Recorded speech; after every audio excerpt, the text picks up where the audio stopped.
তিনি মহাভারতে বিভিন্ন সময়ে বিভিন্ন চরিত্র গঠনের মাধ্যমে তিনি আমাদেরকে শিক্ষা দিয়েছেন। তিনি দুর্যোধনকে শিক্ষা দিয়েছেন, তিনি বিভিন্ন সময়ে ধৃতরাষ্ট্রের পুত্রদেরকে শিক্ষা দিয়েছেন কিভাবে তারা অত্যাচার করলে তাদেরকে বিনাশ করতে হবে। এবং বিভিন্ন পর্যায়ে ভগবান শ্রীকৃষ্ণ আমরা দেখেছি যে শিষ্টের পালন করেছেন, মনি ঋষিদেরকে বিভিন্ন সময়ে তিনি রক্ষা করেছেন এবং ধর্ম পালনে আমাদেরকে উৎসাহ দিয়েছেন। কিন্তু আমাদের বর্তমান সময়ে কিছু দৈন্যতার কথা আমি বলবো। আমরা যারা আমাদের ধর্মগুরু, ধর্ম প্রচারক যাদেরকে আমরা জানি, যারা ধর্মীয় নেতৃবৃন্দ যাদেরকে আমরা জানি, তারা আমাদেরকে সঠিকভাবে পরিচালিত করতে পারেনি।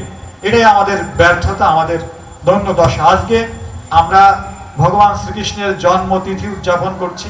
সেই জন্মতিথিতে আমরা আলোচনা করছি ভগবান শ্রীকৃষ্ণের যে গুণকীর্তন করছি, তার যে বিষয়, তার যে